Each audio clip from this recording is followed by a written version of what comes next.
Okay, all right. Welcome, everyone. Thanks for joining us today.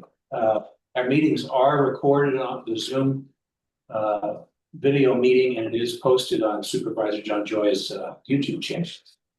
All of these meetings, you can go back and check on and see what's going on. So we'll do our roll call. Zhang. I'm here. Duet. Here. Larissa here. Here. I am here, and I do not see Victoria yet, but I'm Not a card from them. okay. Okay. But we do have a quorum, so we'll go ahead and get started. Ronnie, can we do treasurer's report? Yep. $3,000. Okay. Did everything get paid at the deadline of June 30th? It's in the works in regards to the actual reimbursement for the insurance, and we're still working on the proposal to be approved by somebody. Okay. Payments have already been processed. What about the, I don't know what you would call a proposal for us to send a letter out? Yeah, that's The all. budget for that, that's what you're talking about? Yeah. Okay, thank you. And with the package for the insurance also was for the posters. Yes. So we No, yeah. okay, all right. All right, thanks, Ronnie.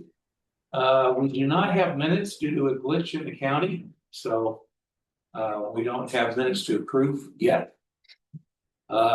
Let's go right into our presentations. Presentation by Supervisor Joya's office. Yeah. You know if John will join us tonight? I don't, he's not right. Okay.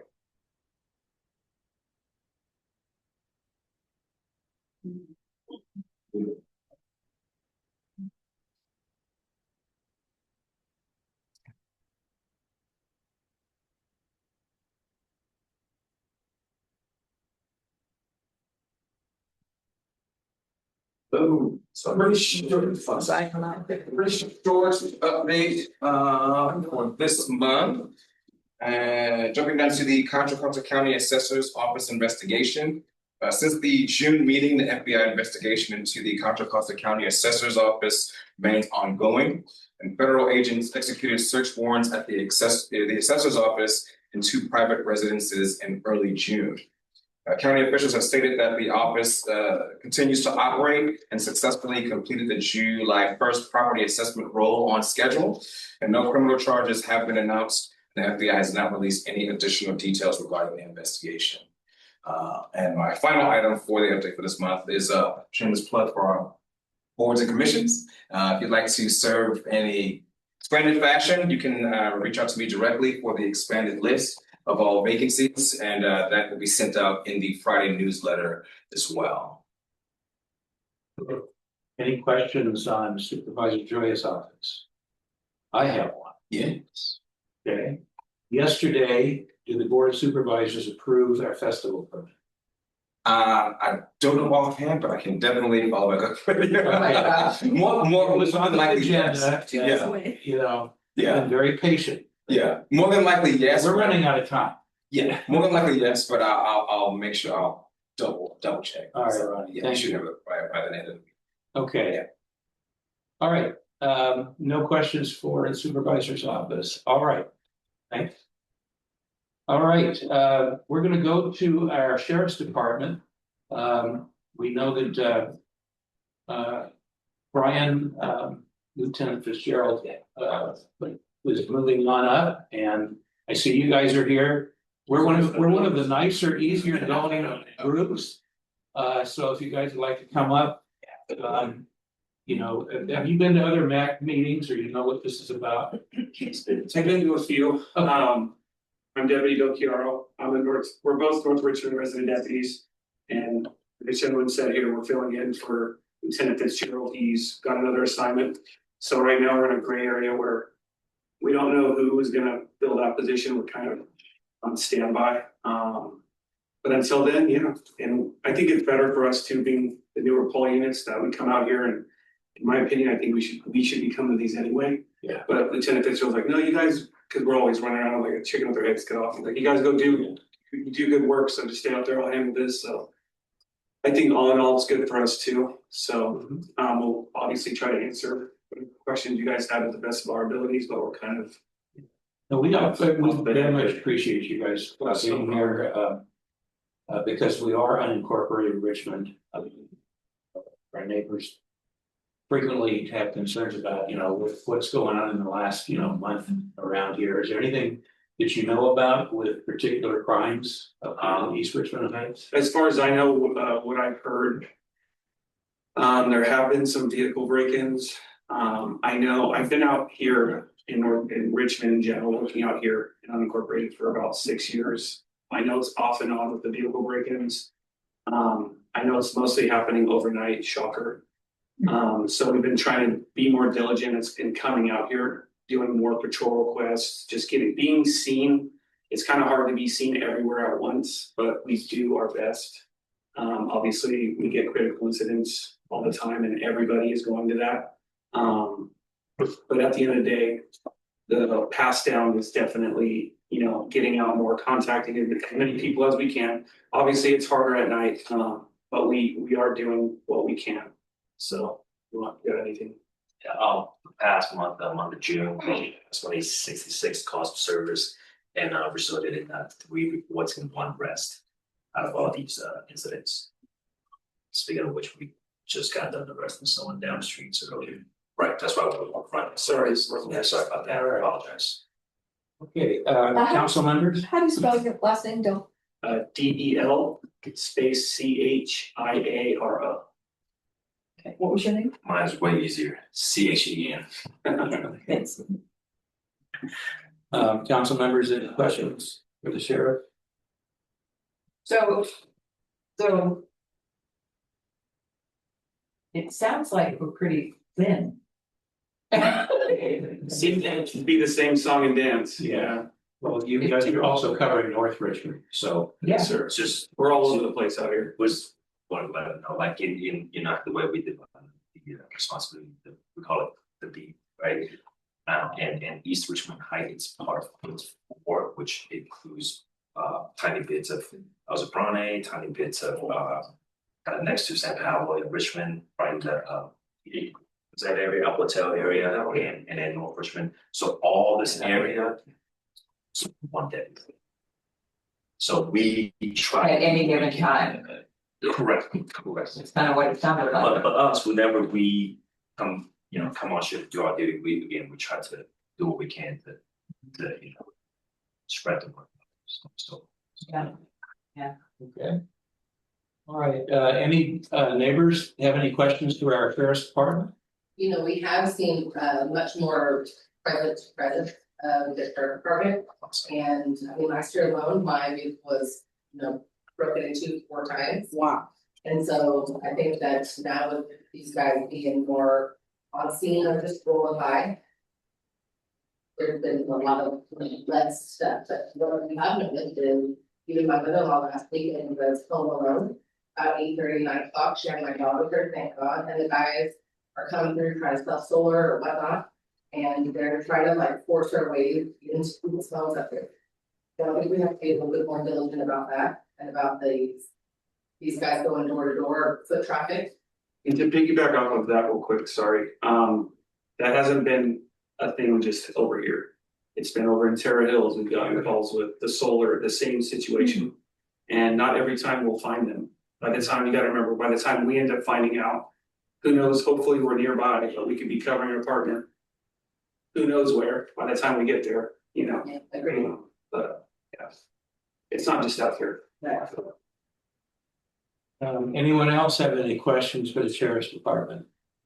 I've got a statement. So Yeah. I live on Kensington and Sequoia. Okay. We have wonderful neighbors, wonderful people living there.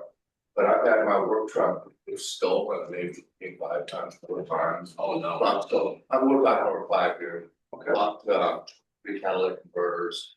And it seemed, last time somebody stole my car, I think they brought it down. And got a sex worker and did whatever they did in my truck. And Richmond police found it. So I don't know what's going on. I know it's not the neighborhood. It's not none of the neighbors. People coming out far away. I don't think I don't believe this is the CHP or, I'm not sure who follows through with the reports, but I think it's up, get your car back, let your truck back. And there were some connections which somebody had stolen my truck once and left 2 bikes. They got caught, and I have no idea. I tried to find out. But they were prosecuted. There were 2 bikes in the back and 2 backpacks. And like 2 weeks later, somebody came back and stole my truck again. And the backpacks were stolen. McDonald's backpacks behind the bikes. But it's like there was no follow through.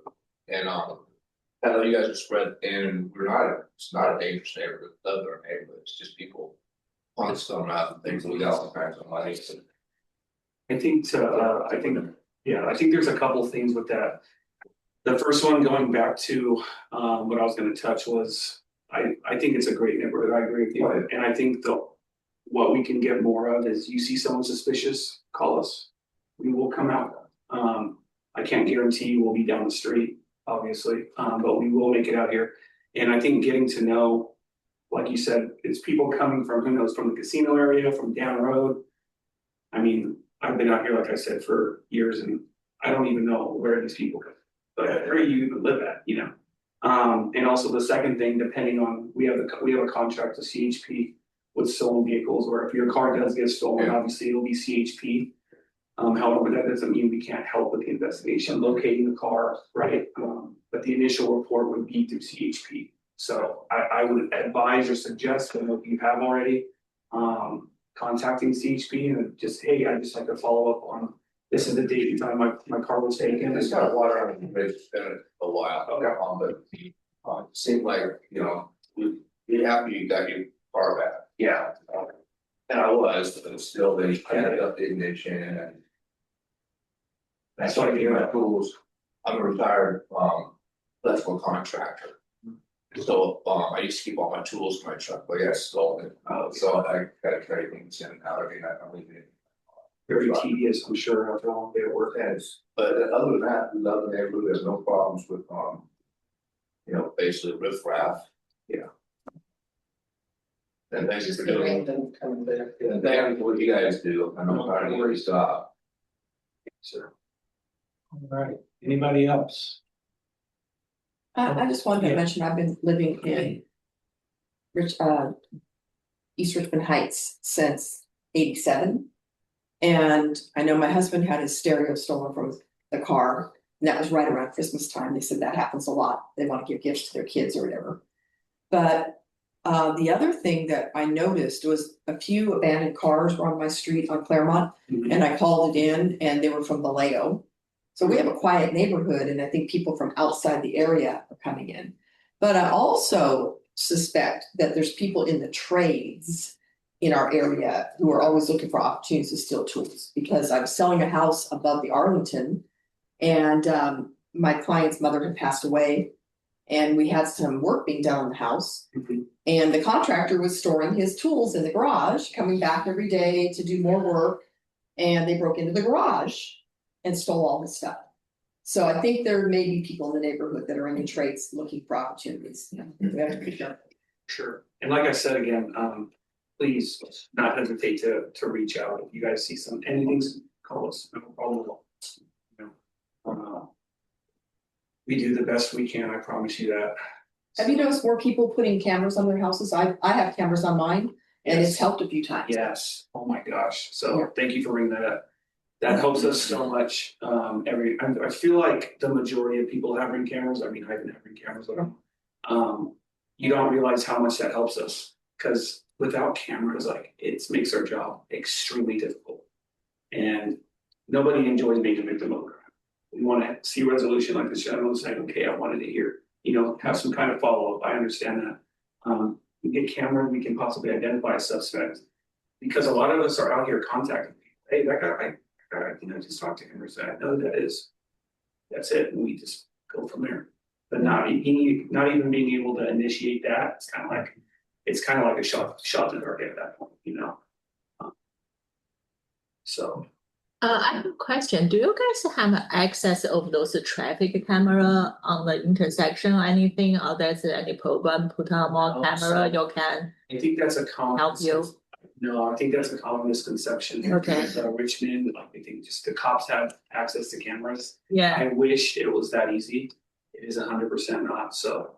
I okay, spoke about this at the North Richmond, back meeting last week.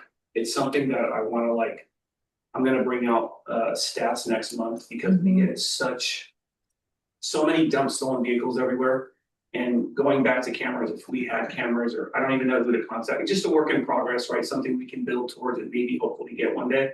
It would make our job significantly easier, being able to identify who's dumping the car, who's stealing the car, just a whole plethora of things. So to answer your question in short, sorry, no, we don't. no, so the traffic camera belong to a different department, you Correct. guys don't have access, but do you have plans to deploy camera somewhere, maybe with owners who willing to install your camera Right. in their property? Will that kind of That program would be awesome. Like I said, that's something that I'm working up right now, because I don't want Okay. to just be like, hey, I wanna be able to speak to it and say, hey, this is what we have going on. Yeah, This is why we need them. I yeah. think it would be a better outlook if we did get them type of resolution, just having a planned action. So Mhm. definitely that's something I'm working on, and we've been kind of in this gray area without a lieutenant, so I wanna be able to, when we do get our assigned lieutenant, be like, hey, sir, this is my plan, this is what I have. What do you think about it? Mhm. So that's what I have going on. So Okay, that's the plan. okay. Anybody else? Okay, well, thank you. I just wanted to mention, are you guys working Saturday, August 1st? I- He's gonna invite you to a party. I gotta ask the wife.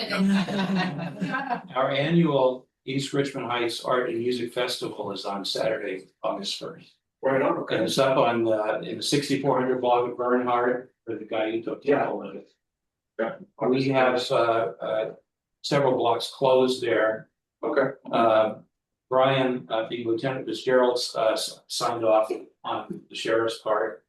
And you know, we do this every year, and it's been growing every year. So So the cadets work it. We've been trying for years to get the cadets, and if Walsh can do it this year, make him do it. Because I've asked Brady, I've asked Rob, I've asked them all. And there's not one year have they been able to do it, but yeah, so I wanted to let you know there's little flyers over there on the table, you can grab one. Okay, perfect. But last year we had around 3,000 people all day. Oh, wow. It was a nice day, but it's been growing. Well, are you gonna be here for a few minutes? You have to. Oh, no. Okay, I'll save it for my report. Where is it? To hear where we're at, right? Cool, All right, well, thank you very much. Thank you, guys. Thank you. So the Okay, flyers are over here, right? yeah, on the table there. Okay, I don't see Savannah. Sergeant Stewart is not here with Richmond Police, so. In that case, we are going to go to our friend Michelle, who I see on Zoom. Hello, everyone. Can you hear me okay? Yeah, hi, Michelle. Great. Hi. So I have a summary of the July fireworks for you. This was pulled directly from our PIO post, and it was asked at a previous meeting in the general area of East Richmond Heights, and I don't want to leave you out. So they asked the question, and everyone subsequent to that question is reaping the benefit of the information. So I'll start in. So from 10 a.m. on the 4th through 3 a.m. on the 5th, I have lots of numbers for you. Total incidents 228. Total phone calls answered by our fire dispatch 498. EMS calls 127. Exterior fires 45.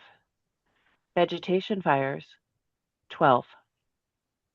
Other fires 8. Structure fires 3.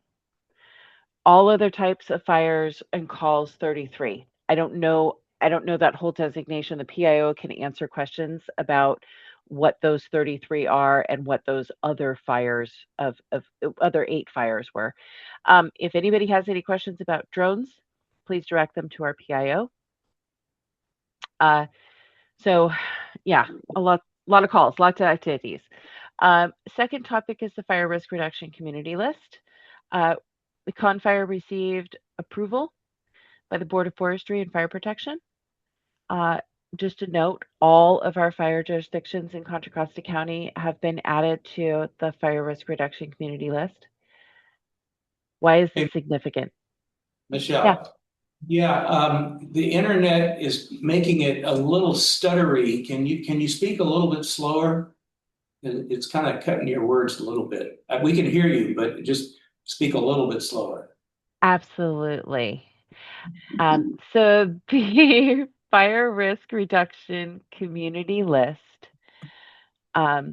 is a list that insurance companies use for their rate setting. So rate setting helps to minimize insurance cost for property owners. This designation also grants Confire the opportunity and consideration for grants. So it's two-pronged, right? It helps us in getting more money, more funding for projects, but it also helps every insured person, insured resident in our jurisdiction with that rate setting. So bottom line, you can take I'm going to place the link into the chat. You can take that fire risk reduction community list and submit it to your insurance company. This is part of the Safer from Wildfires framework from Insurance Commissioner Lara's office. Another criteria, another action that is qualifying under Safer from Wildfires is being a Firewise community in good standing. And you've heard me talk about the Firewise program.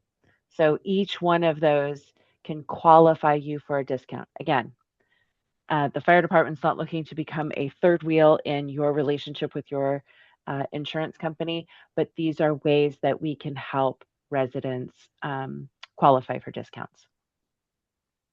So I'll pop all of those resources into the chat. Just a reminder, the CWS group, just community warning system with the Office of Emergency Services, just closed out their survey. Firewise leaders throughout the county received the survey by email from me as a way to increase awareness and provide the public with opportunity for feedback. If you are not signed up for the community warning system, please do so at cwsalerts.com. Please also know your zone, your evacuation zone, through Genesis Protect. I will place both links into the chat. Finally, the accountability piece for Measure X and the wildfire mitigation program. We launched our project dashboard on Confire's website at the middle of last month. I will place that link into the chat. This gives you the ability to not only view tax-funded, Measure X paid projects, but also projects completed by our partners. East Bay Regional Parks, East Bay Mud, Cal State Parks.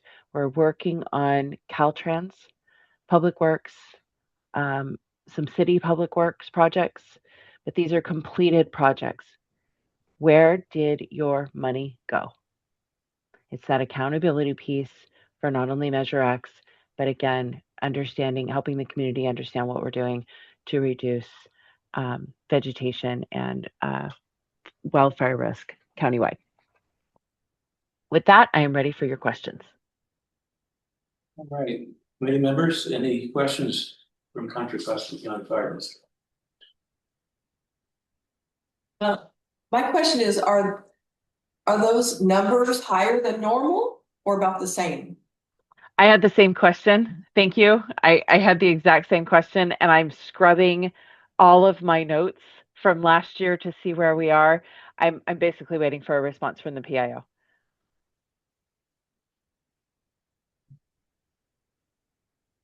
Watch the video from last year. Now. Okay.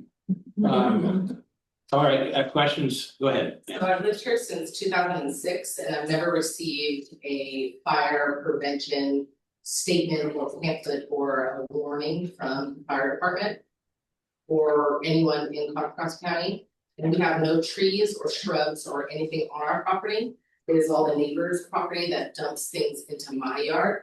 And I received just 2 weeks ago a notice that says I can't have my lawn, which is barely a lawn, more than 3 inches tall, or any shrubs or debris on my property without becoming a fire hazard or a risk. But I have nothing on my property, it's all of my neighbor's stuff. And it dumped on my property. So I'm just wondering why they're now sending notices when I've lived here since 2006 and I've never received something before. Like, what does it change? What is the shift? Michelle, first, let me just ask a question. So, was this a report from the fire district that showed? Who came to my house, looked on my property, I caught him on my property on my cameras, and he gave me a warning saying I had to clean up my yard when But I had nothing on my property. Yeah, was it a warning or was it just a report? It was a warning with a report of, we're gonna come back and look at your property again. Did it have a date? Yes, and everything was cleaned up. I had to hire a gardener. Because Okay. my neighbors jump from their trees dumping in my yard. So what is the shift? Yeah. Why is there a shift now suddenly on Arlington? So Michelle, were you able to hear what she was saying? I think I'm having the same issue on my end with the garbly, broken up speech. I can hear you clearly, but off camera, I'm getting garbly. It sounds very distant. Yeah, so she had someone from the fire district come by and gave her a warning. It sounds different than the neighborhood scans that we went through last year. Okay. Told her that she had to have it cleaned up within a certain amount of time.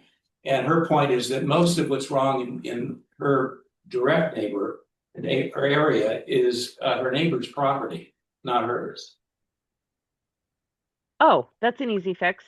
My email is mrine@cccfpd.org. Send me that and I'll route it to the appropriate person.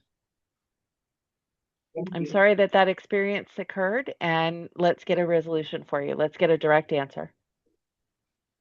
Okay, did you get her email? Okay. Yeah, If Michelle. not, Ronnie has it. Okay, yeah. Okay, anything else for the fire district? Okay, Michelle, thank you very much for that. Are you coming to our festival?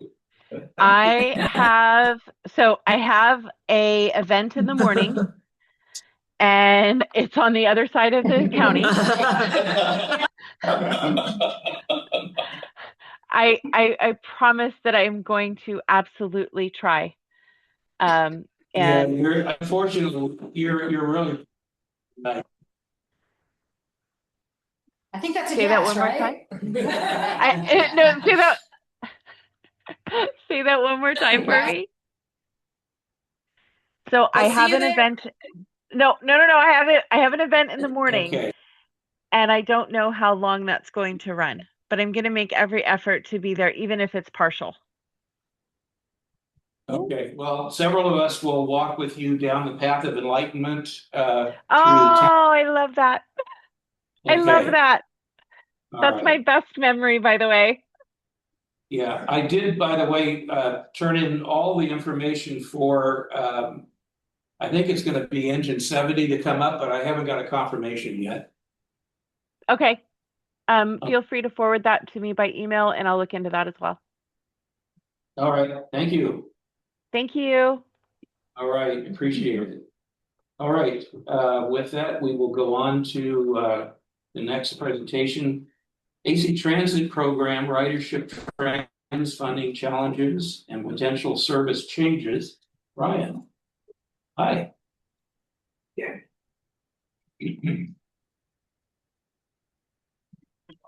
Thank you, Chair, Sergeant, and to the board, and thank you for everybody here for inviting us to make a presentation. My name is Harpreet Sandhu. I serve on Ward 1, which is this area. It covers this area. So it's a pleasure to be here and also to be able to tell you something about AC Transit. You probably know much about it. So along with me, Ryan is here.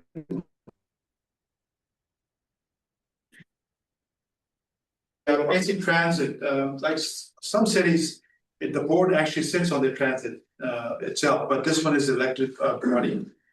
We service about 13 cities and also unincorporated areas, just like North Richmond and East Heights and everybody else. We cover about 364 miles and carry more than 3 million riders each month, and are governed by a public board, as I mentioned. 3 out of 4 riders are people of color, and nearly 2/3 are low income, making AC Transit essential lifeline for many of the communities that we serve. We've been here for 65 years, and of course, you've seen us around. And we are strategically operated by facilities, and the major ones are in Oakland, Emeryville, Hayward, and Richmond. The Richmond Yard down on Cutting and on McDonald Avenue and back forth. That keeps the buses rolling here. It's also why we're proud to have received some of the top honors from outstanding public transportation systems in 23. So I'll turn over to Ryan, who will probably give us the statistics about what the functioning is going on at the moment, as you all know, as to what those budget constraints are. So Ryan Lee, take it over. Appreciate you having me here. I didn't recognize you when I first walked in. Ryan Lau, External Affairs Representative at AC Transit. So I'm the person sort of that works with external stakeholders like yourselves, policymakers like Supervisor Flores, Office, and the like. So just to give you a little bit of a baseline of who we are. So we're a top tier transit agency. We provide 40 million rides every single year.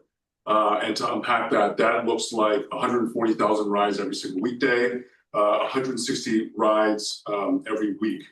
And on the average weekday, we carry 9,500 riders on our Transbay lines. This critical service takes people across the bay to critical job centers in the city. We also are effectively the East Bay's school bus. So every single weekday, we transport 30,000 students to their schools and back home. And riders recognize our affordability and value, and the numbers prove it because of the ridership. And we're proud to just be able to sort of boast about the year-over-year ridership in February, March, and April. 3 straight months of consecutive year-over-year ridership since the pandemic, and obviously the pandemic just really had devastating effects on our ridership. In addition to a major transportation transporter of people, we're also an workforce first employer. Sorry, that's awful. And so we support over 5,100 jobs across the East Bay, half of which are outside of our agency. So we have about 2,200 people who work directly for AC Transit, and more than that, we create more than that in terms of jobs outside of our agency. We also generate $604 million in annual wages. And sales through our operations basically generate $1 billion in the East Bay. So we're a big economic driver in the East Bay. So beyond just sort of really contributing to the local economy, we're also cleaning the air, helping to clean the air at least. So for over a quarter of a century, we've led the nation's zero-emission bus program. We have one of the longest running fuel cell emission bus programs.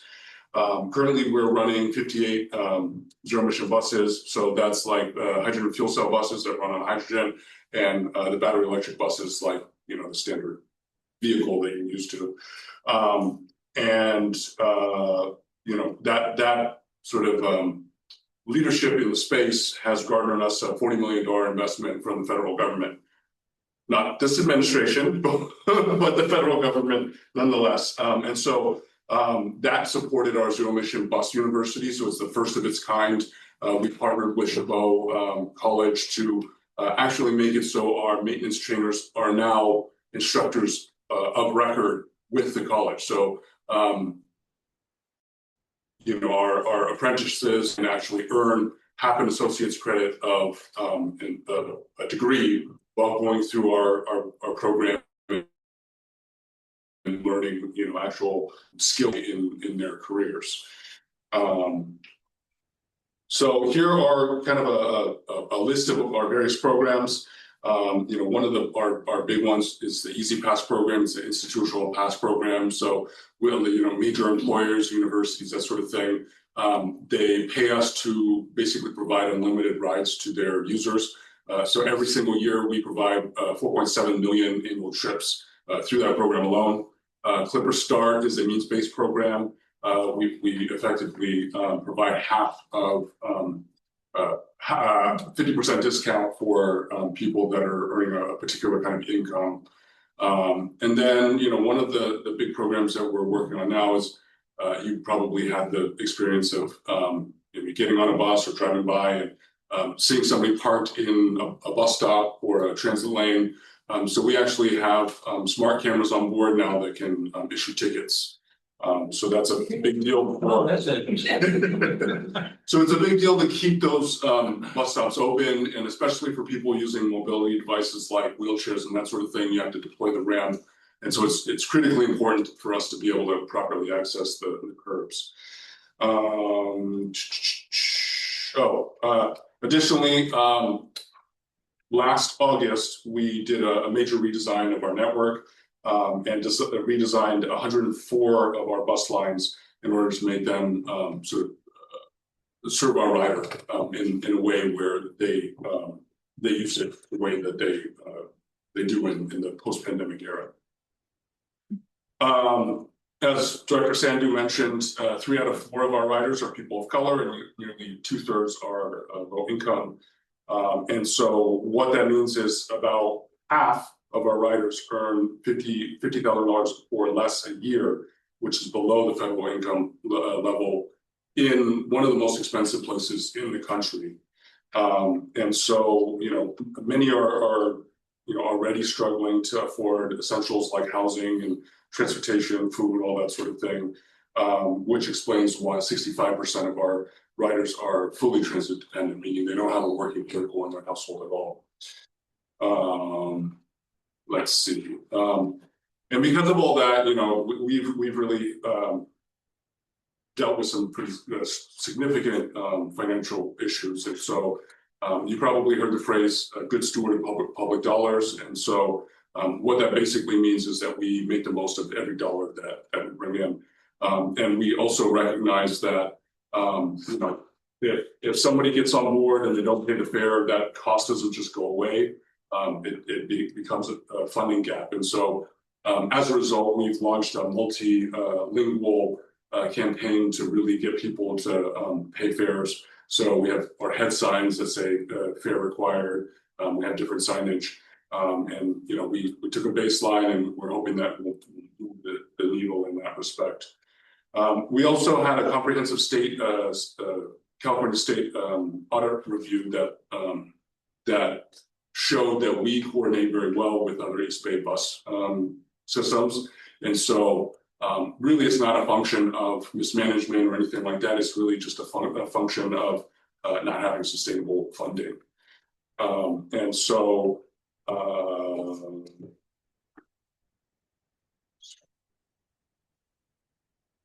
what's behind it? So as we all know, costs have gone up dramatically. For us, the cost of operating the bus has gone up dramatically. Our revenues are flat. Sales tax revenue across the region is flat, and our fare revenue growth has slowed. Fuel costs are up 28%. Bus parts are up 14%. The cost of new buses are up 35%. So you can see it's super lopsided. It's unsustainable. And so what do we do now? We're not standing idle. We've actually been able to tighten our belts in this last fiscal year by $9 million or more. And how we've done that is we've only hired for people that directly support our service. We've also scaled back our temporary staffing and saved $2 million as a result. We've also brought outside professional service in-house, so we're doing that with our own staff. We've also partnered with other agencies to really lean in and purchase goods and services, with economies of scale so that we can reduce costs that way. And then we've even restructured payments to the pension plan to preserve cash. So we're really making every tax dollar count. I apologize, I know this is a little bit long, but and so even though we're doing all that, we're looking at a $200 million 4-year deficit. To put that in perspective, that's $50 million a year. So that's a big chunk of change. And so without long-term sustainable funding, we're looking at a 16% reduction in service, which looks like a human impact of 300 employees that may need to be laid off. And so, we're not looking at a service crisis, we're looking at a workforce and community crisis as well. So this is my last slide. So, we have been thrown a lifeline for the short term. It's not permanent, it's a temporary solution, it's a state bridge loan. And it's exactly that, it's a loan, it's not a bailout. We may be able to get $55 million just to close this immediate next year's budget shortfall, but it also means that we have to pay it back with interest. And it's not like it's a gift of funds or anything like that. And so the hope for us really rests with something called Connect Bay Area, or SB 63. You may have heard of it. It's a regional tax measure. It's in 5 counties, and would approve it did approve a 14-year half-cent sales tax or 1 cent in San Francisco. And it would generate $980 million across the region for buses, trains, and ferries. What that would mean for us is a $52 million infusion every year to protect local bus service and prevent layoffs. And so, without long-term funding, the bus network remains at risk. So with that, I will turn it over to my colleague Carissa, my service planner, to really sort of articulate what that might mean on the ground if we have to make those 60% cuts. Could you repeat what the SP what? 63. It's called 63. The Connect Bay Area Act. Okay. It will be listed as the regional transit measure. It's the same one together with the BART, right? BART and other transit agencies in the 5 county regions. Okay. So it's Alameda, Contra Costa, San Francisco, San Mateo, and Santa Clara. So I mean, the other piece that I would just put it out there is like if you're not a transit user, 5 counties worth of transit people are going to be on the roads. So there's a direct impact even if you don't use public transit. So.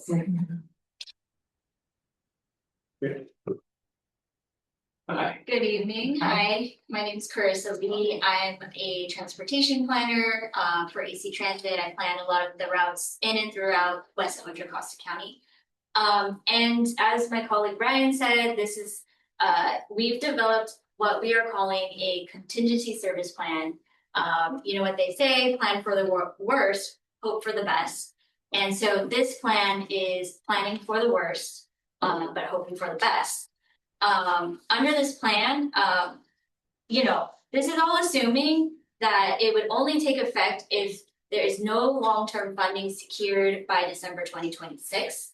And if that happens, this kind of plan would have to go into effect in order for us to meet that 50 million budget deficit. And so some of the guiding principles of this plan include minimizing any route eliminations, protecting hours of service and maintaining frequent bus service where riders depend on it the most. So let's get into the plan a little bit. This is the backbone of our network. So the backbone of our network, which we call the primary route network, includes routes that run on major corridors. They have high ridership and they serve equity priority communities.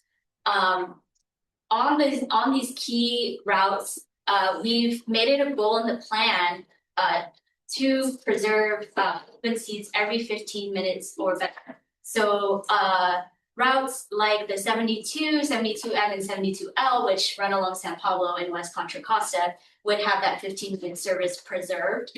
And then some of these other primary route network lines, rather than eliminating that service entirely, we would be reducing the frequency to every 30 minutes, and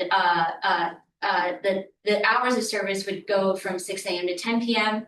So for example, line 76 is a primary route network. It runs through West Contra Costa County along Cutting Boulevard. That would, those hours and the frequency would change as a result of this plan. Next slide. So let's zoom in a little more to some of the routes in West Contra Costa County. Line 70 and 76, which run along Cutting Boulevard, will continue to provide service every 15 minutes on weekdays. However, on weekends, the line 70 will end at Richmond BART instead of ending at Del Norte BART, where it currently ends. A couple of other things to highlight. Some of the routes like the line 70 and 74 would go to 40 minutes under this plan. Small correction to the slide, the 60 minutes on weekends is already what it's at, so that would not change under this plan. And the hours of operation would go from 7 a.m. to 7 p.m. And then finally, I want to highlight line 7 because I know that is in this neighborhood. The frequency of line 7 would remain the same, but the hours of operation would go from 7 a.m. to 7 p.m. under this plan. 7 p.m. would be cut off. Yes, Okay. that is the proposal that we are here to hear your thoughts on. That's our lifeline to BART. Yes. Yeah. Yes, Okay. noted, All right. absolutely noted. Good.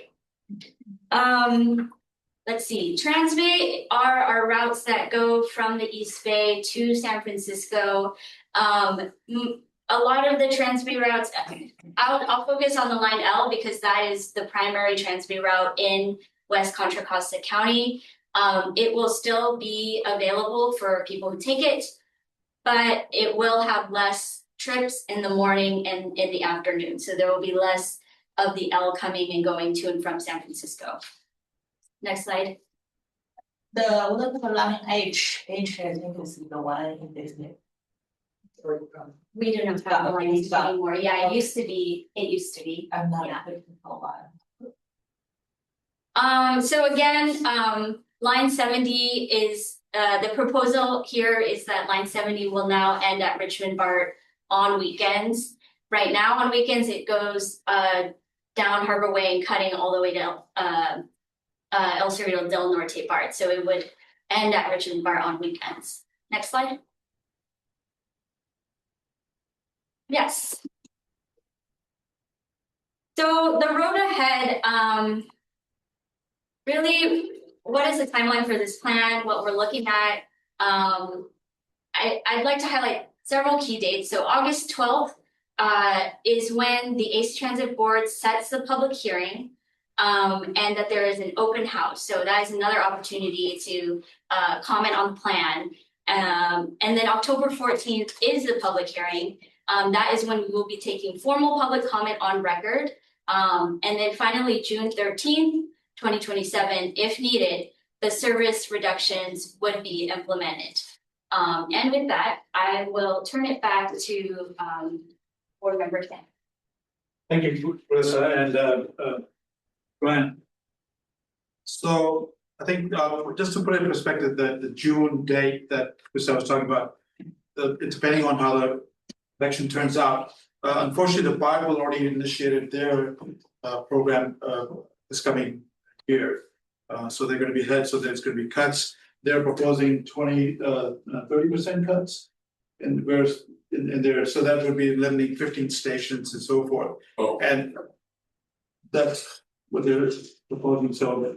But we're still trying to align ourselves, and John, you spoke about, well, what's gonna happen if you get our part at 8 o'clock and we're already done at 6 or 7 o'clock, and that's a valid question. And that's what we're trying to make sure that their schedule is gonna be changing. I don't think they're gonna close at 7, but we're trying to make sure that our buses connect as their last trains also come in. But those cuts at certain places, not everywhere. So the major connection at BART, we will still maintain it as their last bus train comes in, we are following afterwards to do the major connection on those. So so looking ahead, so obviously this area is what's going to be affected. We have the barcode if you want to scan or at least go on our website to be able to get more information on what the proposal is. And also you can also directly go on the planning or email at the planning@actransit.org or visit our actransit.org to learn more about these things. So we want to thank you for letting us come and present us. We're going through all the neighborhoods and presenting this. Of course, you'll have some questions, I hope. And there is a survey that you can also fill out on there. There's also a survey, I think Joanna is going to bring it up. I'm sure if you have, I didn't say CCTA is also doing a survey on. So there's a couple of surveys going around to see how we can work together on these things. So at the end of the day, you know, there's 40 million trips a year that's connecting riders to jobs and schools and new medical appointments. And this is something that we're facing in the future. Now, the other thing is not on my script is that where did the money, why did we don't have the money? It's federal funds. It's all federal funds, and correct me, right? Our fare box is only constitutes how much? Something like 8%. 8 or 9%. So I was shocked when I truly came to the board that the fare is only 8% or 9%. The rest is federal. And as you know, my other job is working for the congressman. The federal cutting, the funds is where this disaster came from, most of it. And as to the ZEB and the green buses, they have eliminated any purchases going forward for that. Although our buses are much more fuel efficient and on the diesel buses much better than years ago. So that's is there. But anyway, so I'm sure if you have questions, we're more than happy to listen to them. So yes. My question, what Councilmember, percentage of the buses are hydrogen and electric rather than gas? We're at It's like 10%. 10%. So that would save a ton of money on gas if we could switch them over, Absolutely. there's no money to buy anymore. right? They're putting, There's a conspiracy of circumstances that are creating rates. I mean, like we mentioned, new buses are 35%, but that's regular diesel buses. So let's say even with that, a diesel bus is $750,000. Battery electric bus is like 1.2 million. And fuel cell bus is something like 1.9 million. So like a fuel cell bus is like 1.5 times or 2.5 times a diesel bus. So it's just incredibly expensive. There was a federal program that was sort of kickstarting.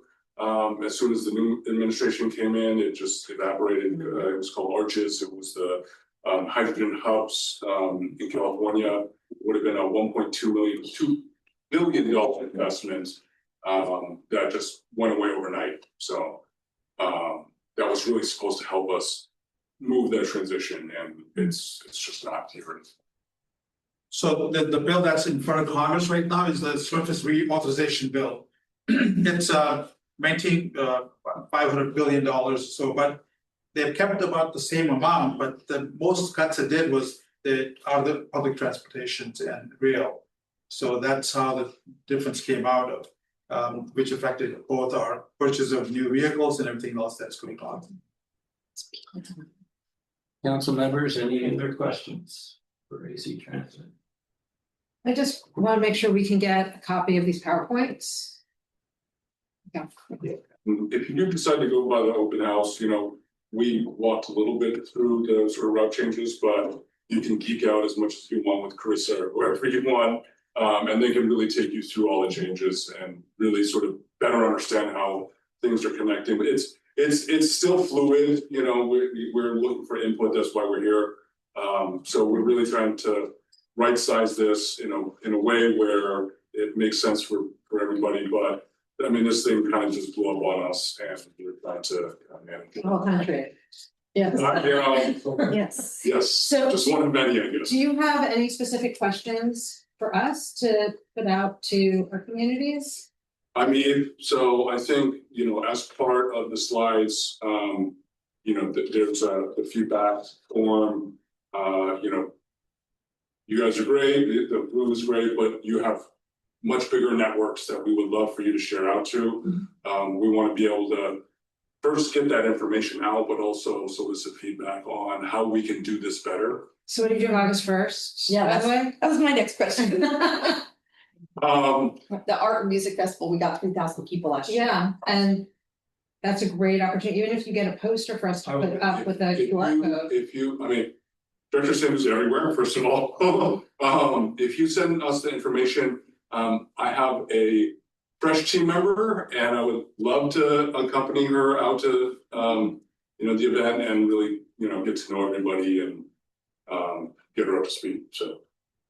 Another way to answer your question is that we cannot say what to do about the prop. We can only inform you if that, what the circumstances will happen if that does not pass. These are how it will affect us. So our team cannot say do this or that. We can only say what the repercussions will happen. That's all we can address the issues. Historically, has there ever been a bus that went up Alpine into North Arlington over in Hasford Heights? So we're the other side, like when North Arlington, I don't know how you describe where we are. The other side of Alvarado Park. Amador, So if you wanted Flux, to and Freeway. find the whole other area up there, it's actually San Pablo unincorporated. Yeah. Was there ever a bus that went up there? Because the 72 stops right near the casino. But if you go east and up, there's nothing up there at all. Has there ever been a I bus? mean, as far as I know, I don't believe there has. I mean, I'm sure some of my other colleagues who've been in PAC might know that, but I've never heard of any buses So are you up in that area. talking about parallel to, as we look at San Pablo Dam Road and then parallel to that?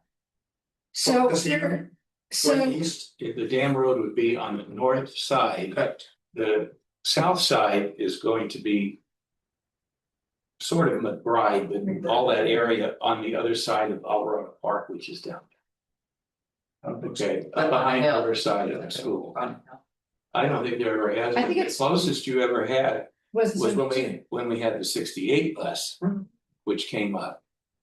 But it didn't go up into your neighborhood. Well, I think that it's difficult to drive up in my neighborhood as it is, because it's very Right. windy. Even and RVs have a hard trees. time up there. Yeah, I mean, but someone mentioned to me that there used to be something up there, but I don't see any remnants of any buses. I'm just curious. One question that wasn't asked or we haven't, is talking about paratransit. The paratransit budget will pretty much stay the same. The service should mostly stay the same. I think the only time it will get touched is if we are talking about what we call span changes. So like, I think in some areas, Carissa mentioned, the span would go from 7 a.m. to 7 p.m. So if that truncates any sort of early service or late service, that could affect paratransit. But in terms of geography, because we're really trying to preserve, I don't want to get out in front of my skis, but we're really trying to maintain the sort of geographic footprint and preserve lines, even if we have to dial them back a little bit. I think we're mostly preserving the air transit network the way that it is. And paratransit, just for the funding's sake, is not funded at all. It's something that, which is great, we have to provide that service. So it's a mandate, but it's unfunded mandate. And which is 70-30 almost, between 70% funding comes from us and 30% from BART. I mean, I think that's our supplemental revenue. Like, the cost of paratransit is enormous. It's something like $60 a ride because it's so personal. Like you have to bring them on, you have to get them on the lift, all that stuff. Right. You can't leave the vehicle, so it's very labor intensive. Yeah. And so, like, most of that is unfunded, we eat it. But we'll maintain that service. All right, any other questions for AC Transit from anyone? Joyce? Can I just make a comment? Okay, Yeah, first, John, I want to thank you for saying about instead of being the lifeline department, that is true. yeah, And if the span gets cut, that it just makes it harder for people to use the rest of the transit systems. And if people in the room are wondering what they can do to help out with the AC Transit right now, today, make sure you have the free AC Transit app on your phone. And I do. And right now I can see that if I want to go down to Park, the bus, there's 7 minutes and 46 minutes from Barrett and Edwards. And if I want to go to Emeryville, it leaves in 15 minutes, which it's a little hard to walk from here to there in 15 minutes. Takes about 17 minutes to walk there from here. But get the app and ride the bus. Just between now and November, ride the bus so you can see what it is that I think. Because I don't work for these guys, so I can campaign there. I can say vote. I was gonna say that. I can vote, I can campaign for the regional transit meter, I think you should vote yes on it. And I think if you have never ridden the bus, you don't have an app, you don't have a clicker card, do all those things between now and November, so you know what you're. And join us as a bus party every year. You join your friends and neighbors from the community. Yeah, she's great. Yeah. It's like, one night here. Oh, can anybody like take me to Barrett and Arlington? I gotta catch the bus. And I'm like, yeah. Is it the AC Transit mobile app? Yes, Is this one? is. Yeah. Okay, the mobile, Free, okay. thank you. okay, anyone else? Okay, thank you very much, we appreciate that. Thank you. Special privilege, Chair. I'll talk about AC now. As I mentioned, I also work for Congressman Garamendi. If you have any questions about federal issues and things, please reach out to me. Our office is right downtown in Richmond, but beyond that, on the website as well. Any questions that we can help you with on Congressman's side. Thank you. Thank you. Thank you so much. Okay, Ronnie, do we have Rick Kovar and Lorena Rivera? You right?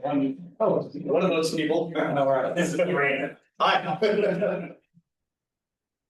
Welcome. Good evening. Yeah, Richard, come on. So Richard Beeson is with our community warning system, so he's placing Lorena tonight. I'm Rick Kovar. I'm with the Office of Emergency Services for the county, and I really appreciate the opportunity to come speak with the committee as well as the membership or the residents of Contra Costa County. We have a couple of things we want to discuss with you today. Go to the next slide. Oh.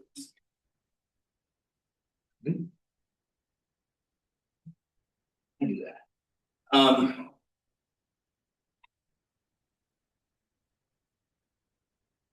Went to the end. That was a quick presentation. Any questions? Let's go back. You do this first. Sorry, I'm very prepared tonight. Okay, I think I figured out this very complex thing. So again, Rick Kovar with the Office of Emergency Services. Our role for the county is to help prepare and respond to large scale emergencies and disasters in the county. So we're an all hazards organization. We support law enforcement, we support fire, and we support the community as well. And so what we're here to talk about tonight is one, we're going through a large rewrite of our emergency operations plan. So the plan is the basis for how we as a county respond to large scale events. And so that includes fire, law, public works, health services, our social services department. And so part of the process of us rewriting this plan every 5 years is we do need to have the public look at our plan and comment on our plan. And so we're going to present that tonight, and then we're going to do a little bit of preparedness, and Richard's going to talk about the community warning system, the alert warning system. So why is it important to have an emergency operations plan? Why is it important to have the Office of Emergency Services and preparedness? FEMA has done an assessment of natural hazard risk throughout the United States. There's 3,007 counties in all 50 states in the union. So they reviewed natural hazard risk for every county and what the risk for fire, flood, earthquake. And so 3,000 counties, 3,007 counties. Where does Contra Costa County fit on the list of 3,007 counties? Well, We're not number one. no, but we're waiting for the big earthquake, so I think it's pretty high. We are 17th most at-risk county in the United States to natural hazards. So that's a pretty daunting thing. And so that's why it's important for us, one, to work on our preparedness and get our county prepared, but also reach out to the community and really engage the community to do that personal preparedness. We don't have the resources. We're also, at the behest of federal funding too. But we do want to remind the public and tell the public what they can do to help get better prepared, and also get you guys to look at our plans and give us your perspective as community members on what we're doing. I do have to preface, when you do look at our plan, this is not a personal preparedness plan. This is how we as a government organization are going to address and respond to large scale incidences. So the plan itself, what it does is it details really how our organization works. So in time of major events, things that are bigger than what law enforcement can do, we step in and help coordinate and support. We don't take over the incident, but if we need more law enforcement, we need more fire, or we need more public works to fix roads, it's our responsibility to bring the right people to the table to bring those resources in. And so you've seen these large scale disasters in California over the last 5 or 6 years, the North Bay wildfire, farther up Butte County, the Paradise Fire, the LA fires last year. We're seeing some major flooding across the country. I just need to remind everyone, LA County is number 1, but we're 17. We're more at risk than Sonoma County, which burned down several times over the last 10 years.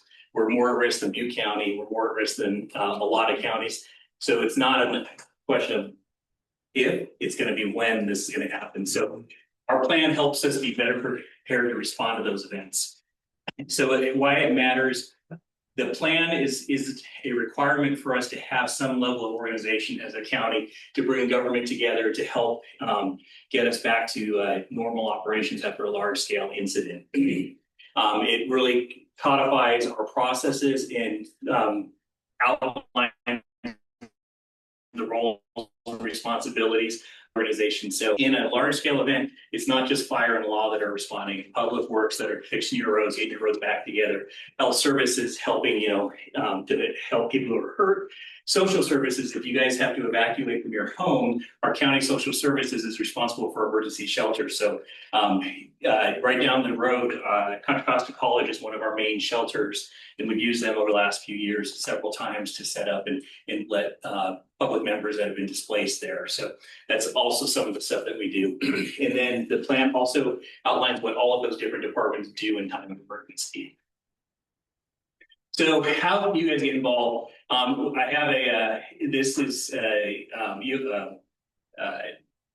QR code that you can scan and get into our plan, but I also have handouts that have the QR codes on them too. So you don't have to worry about getting the picture to come in. So we have it both in Spanish and in English as well. So depending on what your language is, it's important. So what we're asking is you guys go ahead and you can share that with your constituents. As AC Transit said, you guys have a lot more tentacles to your community, and we're really asking you to help us get the message out. And also, again, I have to remind, when you open up our plan, this is not how you are going to respond to an emergency. It's how us as a government agency. Sometimes we get people that get a little bit confused when they're looking at it. This didn't tell me what to do. No, because it's telling me what to do and Richard what to do, and our sheriff's office partners what to do. So with that, the next message is think about what your preparedness is. I know this is a daunting task. There's a lot of things that can be done to help make you better prepared. I don't have the answers. I don't have the money to give you to get your kids ready. But what we do want you to do, and what we want you to encourage our community to do, is know our risks. And so in Contra Costa County, we have a lot of risks, but our 3 biggest risks are fire, earthquake, and flood. And all East Richmond Heights is at risk of all those. We also have chemical plants, we have transportation routes, we have a lot of things that put us at a high risk, but the three things that keep us up at night from an emergency management perspective are fire, flood, earthquake. The earthquake and fire, but why use flood? Is it because of the water tanks? No, it's incessant rain. Oh, So lots of rain causes mudslides, Okay. causes houses Okay. to fall down. okay. I know a few years ago when I came over to this unit, it was probably 2017, there was El Cerrito had a couple of houses that got pushed off their foundation because the ground moved because it got so saturated. So we have a risk for that in this county. 2023 winter storms, we had something around $40 million in personal property damage due to flooding. And that was just 3 years ago. Lots of houses got damaged and a few got destroyed here in Contra Costa County. So it's hard to see, but when you experience it, flooding is a big risk for us. So know your risks. East Richmond Heights, I think those are your big ones. I know that I think wildfire evacuation is probably something that keeps you up at night with the way your roads are as well. And so there's some work through the county with the Transportation Authority to develop an evacuation planning guidance for the whole county. We don't have it today, but it's one of those things that's going to be multi-million-dollar and a multi-year process to get all the communities in that, but we're working on it. Know your needs. So you as the individual residents living in your homes, your apartments, whether you own or rent, each of your family members have different needs. Some may have more medically fragile needs. And knowing what those are, and if you have mobility issues, when we send in, Richard's going to talk about evacuations, but when we send out that evacuation warning and that evacuation order, if it takes you longer to get out, get down the street, we're encouraging you to get out before we tell you or make it a mandatory evacuation. If you need medicines, make sure you have enough to take with you. Do you have go kits to take with you if you have to go to that shelter or get out of here for a wildfire? And then staying informed, and I'm going to let Richard speak to that. I know that we've gone long tonight, so I want to move through this fairly quickly. So with that, I'm going to hand over the alert and warning piece. Hi, everybody. Richard Mason. I'm with Community Warning System. I also live right here in East Richmond Heights, pretty close to you, I think. I live right off of Amadora, about behind off Golden Gate and some hills. So he's the house you go to in time of emergency. It's not my house. I got to and John, I'm coming to the festival. So, is everybody here familiar with the Community Warning System? Yeah, all right. So the Community Warning System is an official alert and warning authority for the county. And what that makes us different than Richmond's Nixle or any other city notification service that you may have experienced. Richmond can tell you about park closures, traffic congestion. They can basically put out pays about anything. As the county's official alert and warning authority, we borrow federal tools from the federal government so that we can reach out and touch you, but we get those tools with a certain set of rules. We can only reach out and communicate with you if there is an imminent threat to your life or health, and if there's a protective action to give you, right? So that's what this typically looks like. Evacuate now due to wildfire. Prepare to evacuate due to wildfire. Shelter in place due to a hazardous materials incident, or lockdown due to dangerous law enforcement activity. Right?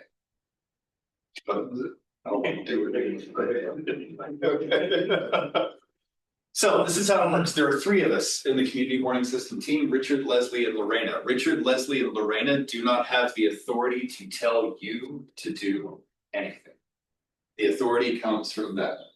So when there's an incident, a public safety officer or public safety official, such as law enforcement, fire, county health officer, will contact us through Sheriff's Office dispatch. We are on call 24/7. I've got that big backpack here right now because I'm on call right now. We're built to be mobile. Whether it's 2 a.m. or 2 p.m., when they call Sheriff's Office dispatch, they get a direct line directly to me or Leslie or Lorena. And we put out their message to you based on their authority and based on their direction. They're going to tell us what the incident area is, what the threat is, and what the protective action is, right? So we're not an omniscient force in the county. We're not looking at everything. We rely on law enforcement, fire, county health, and so on to to give us the authority to send you these messages. Slide's a bit complicated. You know what? Just imagine this. We have a tool we borrowed from the federal government called WEA, Wireless Emergency Alerts. If you've ever had an Amber Alert, it's the same technology. Okay. So what that looks like from our end, we can draw a shape on a map and then beam an emergency alert directly to every cell phone within that shape. FEMA estimates that 96% of cell phones in use are WEA compatible. You don't have to be registered. You don't have to be signed up. We can reach out and ping you with that. But that tool comes at a cost. We only get very few characters to send that message to you. So imagine this, if you're not registered for CWS, this is all you may hear from us. Leave now due to wildfire. And that's the last thing you hear from us. If you're registered for CWS and you give us your number to text and call and email, you'll receive that message with paragraphs of information about the incident, everything that we can give you.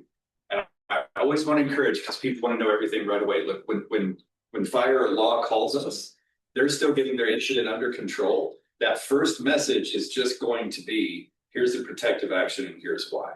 And then later, for instance, in wildfire, if there's a temporary evacuation point, if you're registered for CWS, we can send you that text and that email, right?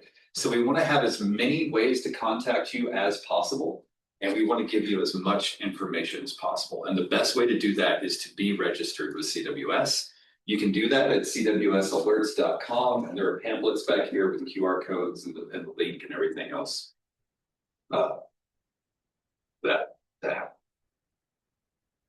So before you get that notice, like Rick was saying, know your needs, know your family members' needs, know your medication needs, your dietary needs. If we have to evacuate, and I'm one of you, I live right here. If we have to evacuate, chances are we may not be coming back early. So, have a few days worth at least of your dietary medical needs ready to go. The types of protective actions we typically deal with: shelter in place due to hazardous materials release. That means get inside, close your windows and doors. How many of you know what the sirens mean when the sirens go off? Well, I thought it was a test. It is a test, so we do test them every month, or on Wednesdays. What do they mean when it's real though? When it's not on a Wednesday, what do the sirens mean? On the AM radio, there's certain bands, which I don't remember right now, broadcasts on the AM radio. Okay. So it's good, yeah, it's a prompt to do something. Yes. Yeah, and I'm glad you mentioned that, because that's actually not true. We're not putting out a broadcast on AM radio. We do have access to EAS, which we can use in emergencies, but What's EAS? it's the emergency alert system. It's Okay. the old emergency broadcasting system. We can interrupt television and radio, but that's dependent upon the TV networks and media networks participating. We can send out the request and send them the emergency information. They won't always necessarily follow along. We hope they do. Yes, ma'am. Shelter in place. That's right. Shelter, shut, and listen. Unless you're in Bethel Island, sirens in Contra Costa County always mean shelter, shut, and listen. Get inside, shut all windows and doors, close your fireplace damper if you have one. If you can, put a wet towel underneath your windowsill, keep the outside air out and stay inside, right? We've changed our templates for evacuations. We're speaking plain language. It's easier to translate to different languages, and also evacuation is jargon. So instead of saying this is an evacuation warning or an evacuation order and letting you figure it out, we're now saying prepare to leave, right? That means you're not under evacuation order yet, but get ready to go. And like Rick was mentioning, if you get that prepare to leave warning, and you have any reason to believe you might be slower in getting out, or you have accessibility needs, we recommend that you leave right away when you get that. And then instead of evacuation order, we're going to send messages that say leave now. All caps, no jargon, just leave. It's time to leave. 60 years of social science proves that when people receive these messages, they spend 45 minutes to about an hour milling around, right? They'll go out back, they'll look at the fire, say, boy, it sure does look like it's coming this way. They'll talk to their neighbors, they'll look on the news. Leave now, right? Especially if you live up where we live, Yeah, our roads, Yeah, it's like Montclair, it's Right. difficult to get out. get out now. there's only one way in, one way out. That's right. Yeah, it's gonna be a bottom. And I'll give it back to Rick. Any questions about CWS? Was there an evacuation, something that happened last month down near Contra Costa College or something? So the city of Richmond conducted an evacuation drill. We Yeah. weren't included. We were kind of right on the border. We did partner with them, so we didn't use any of our federal tools, but we sent out text messages to people who wanted to participate in the drill. And yeah, that was what was going on. So this system only send us an email or send us a text directly to say Shannon pays or something. So I will have access for our phone. No, ma'am. So every alert we send, we use a variety of tools. We use wireless emergency alerts for pertinent situations, right? That's the one where we can reach out and touch you whether you're registered or not. If you're registered, we also send that same alert out, but with more information via text and via email. We post all of our alerts to our website, and there will be a link in the alert. You can tap and go to our website. If you have a NOAA weather radio, we also broadcast to those. We do use EAS. We can call you, physically call your phone if you're registered. So we really encourage everybody to register so that we can get you as much information as quickly as possible. And you can register at cwsalerts.com. Again, there are pamphlets back here on the table with the website and instructions. It would be really great to bring them to the festival for us to have on the map table.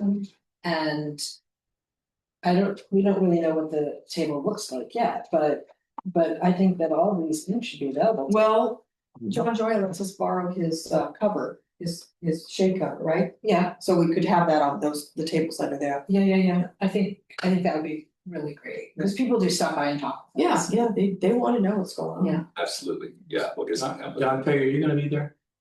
I'm out of town. Okay, someone's gonna be there. Other than us. Who from the office is gonna be there?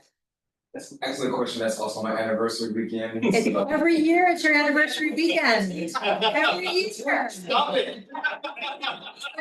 No more anniversaries. Same day every year. Ellen, John, as you know, every year at the festival from the first year, we've had a ready to react booth with emergency preparedness information.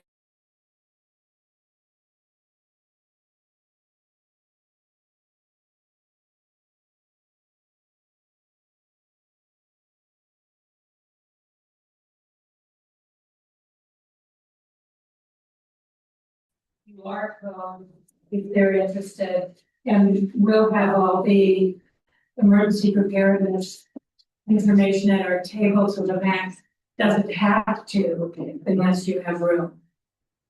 And I think whether we can be there or not, I don't know what capacity you're gonna be there, but we can give you all the materials you want to hand out. I'll connect with you and get your information when I guess you some pamphlets and things for CWS.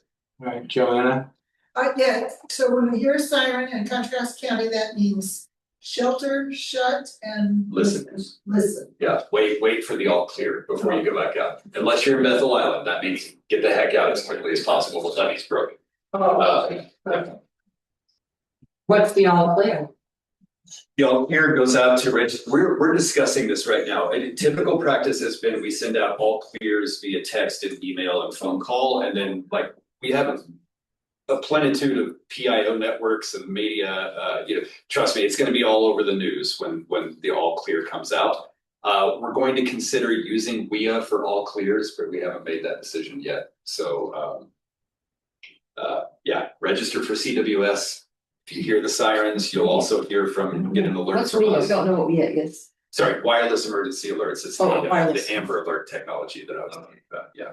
Yeah, so I think the key takeaway, if you go to the QR code or to the website, it's up to you to put your contact information in there. So if you don't want your home phone or you don't want to get text, that's on you. If you want to put it all in there, we'll take it.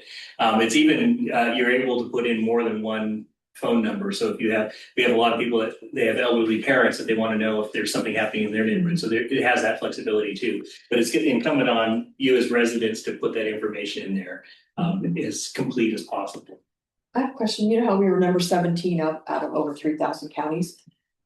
Do they base that number 1 in our area? Is it for fire and number 2 is earthquake? So for the FEMA assessment, it's all of the natural hazards. We have done the assessment. It's a great question. I have a handout on knowing the risks. I didn't want to overwhelm you guys, but we as a county have gone through, we do a local hazard mitigation plan where we assess the risk down to the community. So all of our cities are in there and they do their assessment on theirs. So each jurisdiction that may be different, but I do know from a county perspective, fire is number 1.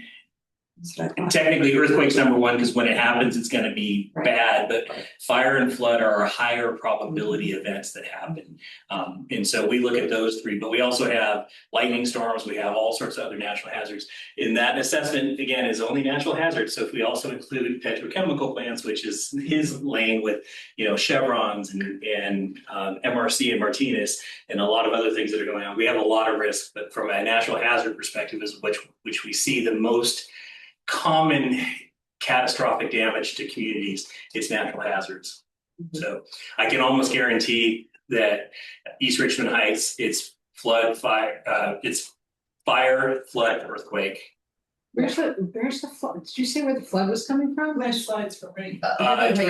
Rains and mudslide. Yeah. Mudslide. Yeah. Yeah, I thought we were safe, because we're up on the hill. Right. No, the mudslide. Geography is weird, and our hills slide. Yes. So Look at Hillcrest. That's doing a lot. So to try and wrap this up, because I know this has been a long night for everyone, but just want to reiterate on you as community members taking action. So developing what you need to be prepared. Richard talked about meds and stuff. It's also clothing and are you ready to go? Because to his point, when we send that evacuation order out, people don't just jump in their car and drive down the street. If you haven't thought about it or haven't planned it, there's going to be a lot of conundrum in that house trying to figure out what to do. So we want you to have a plan and to think about it with your family members. Hey, if we get this evacuation, what are we going to do? Well, I'm going to drive this car. I'm going to drive this car. I'm going to grab this. Do that ahead of time. And we have another document that we have here. There's that red and yellow folder is we worked with Contra Costa Fire to do a wildfire and evacuation preparedness guide. In here's got a lot of tools on what you could do to better prepare your family as well. So there's plenty of those to take away tonight as well. Yeah. I have a go bag, a nice big one that I put together a long time ago, but I'm gonna have to look back through it, see if things have expired. Yeah. Do you have a list of what you recommend to go in the go bag? Good. It'll be in this in the wildfire guide. And there's also links there, and we have some links at the end of this presentation, which you guys will have to other like FEMA and get ready.org and Red Cross to get more information. But we also have the links inside that manual. Do you also have an idea of how much water? I'll grab them. Do you have an idea of how much water each household should have? I thought about getting one of those big cargo boxes and just filling it with all the stuff we need, and I could just put it on top of my car and drive away. Yeah, so the typical industry rule is 1 gallon of water per person per day, and that's drinking, cleaning, and that sort of thing. That's a lot to move, Right, right. And so I have water storage at home. I have some in my car, but I'm not going to take the time to move 5 gallon buckets and because but the rule is have some kind of potable water, both in your vehicle and at home if you can. And that stuff expires too. So if you have bottled water, figure out maybe Ronnie's every year your anniversary. That's the time you all change your water out. We're sending my wife's presentation because she needs to go back quick. There you go. So after the disaster, so if Richard's called you to say, get out, evacuate, and you've been evacuated, Typically, it depends on the event. We might do an all clear really quickly because got the fire out in time. But sometimes we've had people that have been out for 72 hours to a week, depending on the event. Like when I was up in the Paradise Fire, people were in shelters for months, in years. For the purpose of this, what we want to say is that after you've been out for a day or two, a couple of days, when you come back, be careful that there's local damage that hasn't been addressed by the local agencies. Like after an earthquake, lots of things have moved. If there's been a power outage or you haven't, you had food out, we say when in doubt, throw it out. Unfortunately, that's painful, but you don't want to eat spoiled food.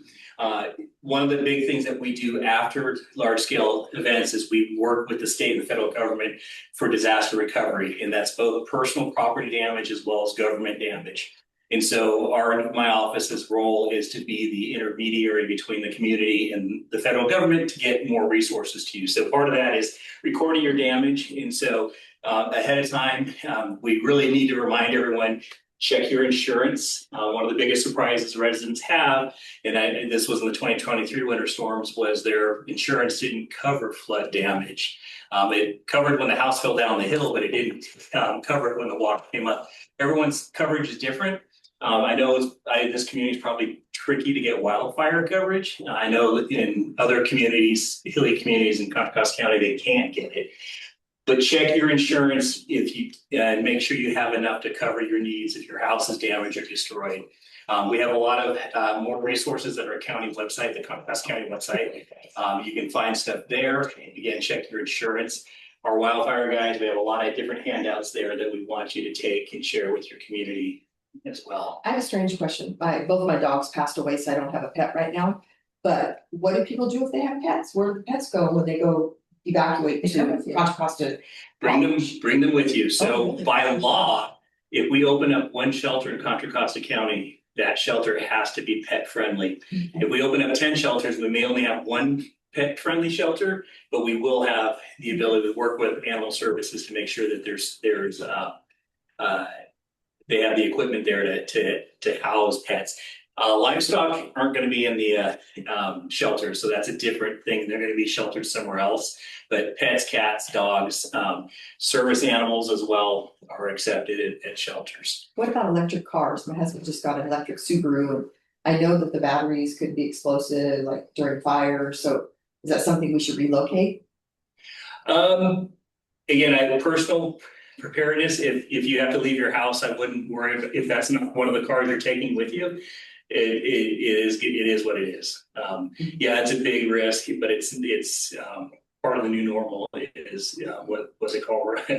Yeah, electric car fires, runaway thermals are really tricky. But the main thing what we're looking for is when we give you that evacuation order, don't take time to figure out we can replace stuff. We can't replace you, so get you and your family out as quickly as possible.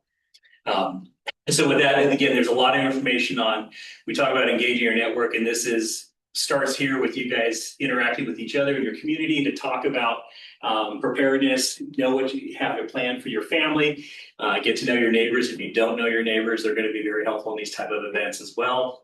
And then probably the biggest thing is to have some kind of plan, whether you just talk with your family about what you're going to do in an evacuation, or create a plan. And there's some documents in this guide to help with developing a personal plan. More resources, all of these are in that wildfire guide. So again, we'll share the slide deck with you, but these handouts also have. And are you responsible for the evacuation route?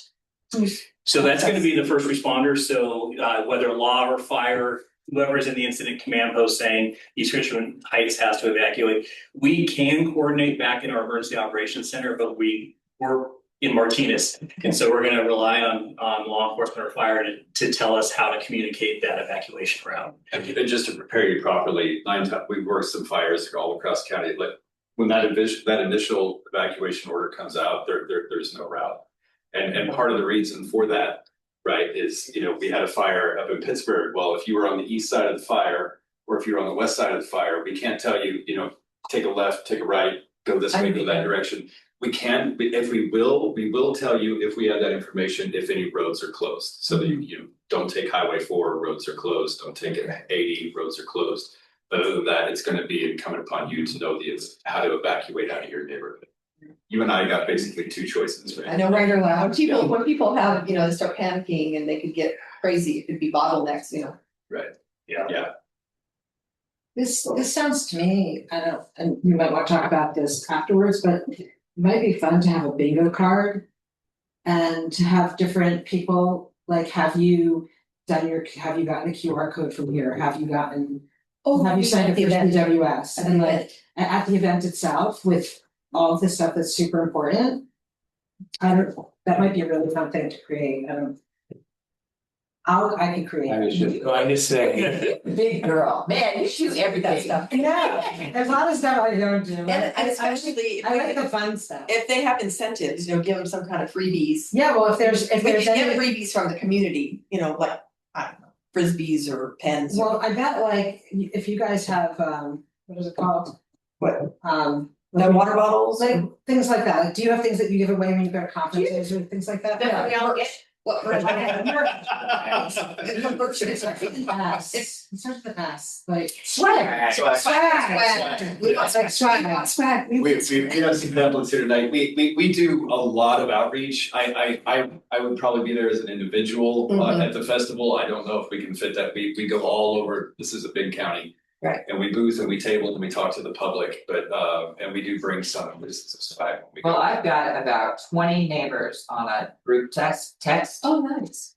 Yeah, I'll be at least getting that. Thank you, love it.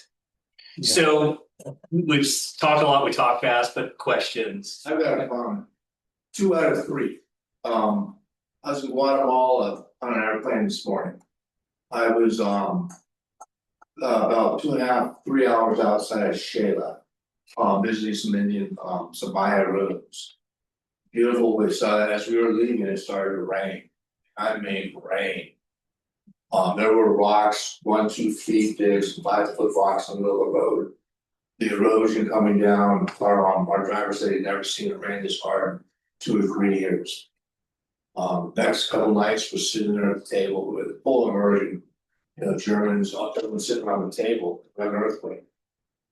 2 to 3, no fire, but this week I got a flood and an earthquake. Yeah. It was a very gentle earthquake, but it was odd because it wasn't super hard, but it lasted for almost 20-30 seconds. In Guatemala, what was that? Antigua. But yeah, it was interesting. We got 2 out of 3. No fire, but yeah, an earthquake and very. Everybody knock on wood because he's just said the 3rd one's coming. No, that's what's scary for me is fire. All these eucalyptus trees, right, for sure. Again, as a reminder, we have states in the country right now that are flooding. Texas is underwater. The Northeast is underwater. There's super heat domes going on in places. We're in a pretty good state, but today in Contra Costa County, we had a public safety power shutdown in East County because of weather. We still have things that happen. So little earthquakes for us are great reminders to remind the community, hey, you felt that, be prepared for the next one. We will have some swag at the ready to react table, the little whistles that you can put on your keychain. Oh, that's great. And other things, and I'd be happy to talk to you in case you have things that we don't know in the past. I'll get you some of our swag too. Excellent. We'll direct people to your table. Anybody else have anything else for this topic? Well, thank you for the time. Thank you very much. Yeah. Thank you. And we'll leave all these things out there for you. Is there one up there? Shall I don't, yeah, but I don't see her. Thank you, Chair. I just wanted to add, we got Rick to say that fire's number 1. Just want to throw that in there. One goal is to initiate a FireWise program in your neighborhood and develop a 3-year action plan. Part of that can include a community level education about everything from kitchen fires to fire alarm installation, red flag day, and go bag training. We will work closely with Rick and his team in the upcoming Community Wildfire Protection Plan. More to come on that in future meetings. And Bara, I did note the incentive bingo cards as an essential step for emergency preparedness and engagement. So thank you for that thought. Okay. All right, anybody else? All right, thank you guys, really appreciate that. Yeah, thank you for having us. All right. We're gonna move on, our discussion items. I do see Fran is on Zoom, and you will notice we do not have our historical presentation part 2 again. This is because the descendants of the family that owned the Belgium Sanitarium has not gotten back to us. We don't have permission to finish that presentation about the sanitarium out here in Wildcat Canyon. That's right. John's been working very hard. I want to attest to that. Okay. So yeah, so we will, it's going to happen. It's just not going to happen tonight. Be patient. Thank you. Yeah, Fran, you're breaking up a little bit too. We've got a weird internet tonight. No problem. I just said thank you. Okay. Okay. All right. So we're going to go to our next topic, East Richmond Heights Music Festival, Art and Music Festival. I have done more work on this in the last 2 days, which I did not want to do, but it's the way it's working out. So other than we don't know if the Board of Supervisors approved closure for the road, which I'm sure they did. Oh, the minutes are available online, just FYI. Okay. But I'm still gonna get that. Yeah, so that was the last hurdle in the county. We passed everything with the sheriff, the highway patrol, the fire district. And I was with Alan this morning. Alan Krakauer is handling all the vendors. I think you said we've got at least 46. So there's going to be quite a bit there. The Brazuca Burger food truck is going to be here, and they've been here in the past. They're down just almost across the street from Kentucky Fried Chicken on Barrett down there. So we know that we've got them. The lady will be there for a few hours who comes with the ices and the cold drinks. And I think he's got a taco food truck, but we want to be able to have food so people don't have to leave. We will not have people cooking in any tent or anywhere else on there because of someone doing it last year and it was not approved. So we're going to deal with the food trucks. They'll take care of that. Other than that, the notices were distributed to all of the homes that are affected by the closure, which are 3 different streets. All the bands have been confirmed.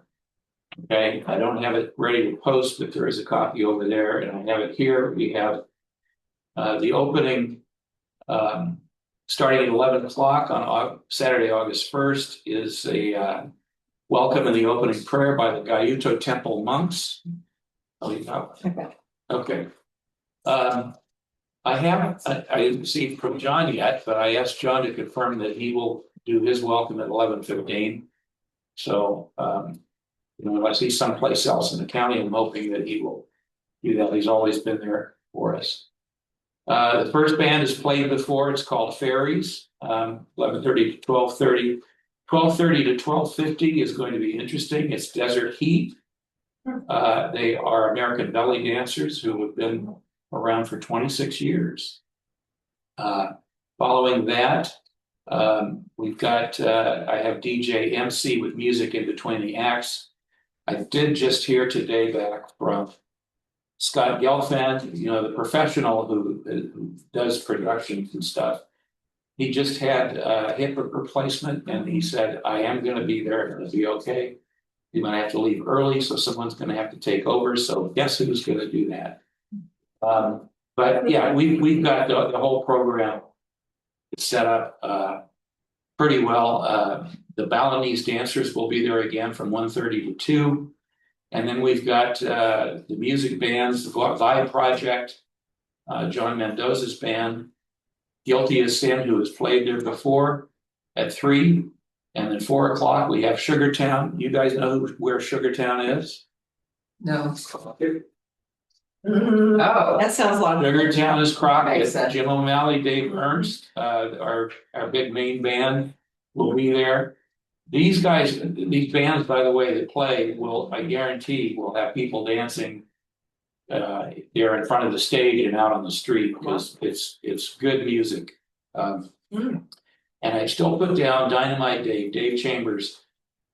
He's coming back from San Diego, but may be able to come and play, and then these guys can jam for about 5 o'clock for a little while. So that's all now actually confirmed. That was a big deal that Leonard Sweet, and you know, some of you knew Leonard. Leonard passed away last year. He was a co-founder of this festival. He always handled the musicians, the bands, all of that. And, Leonard's family, I understand, is going to be here.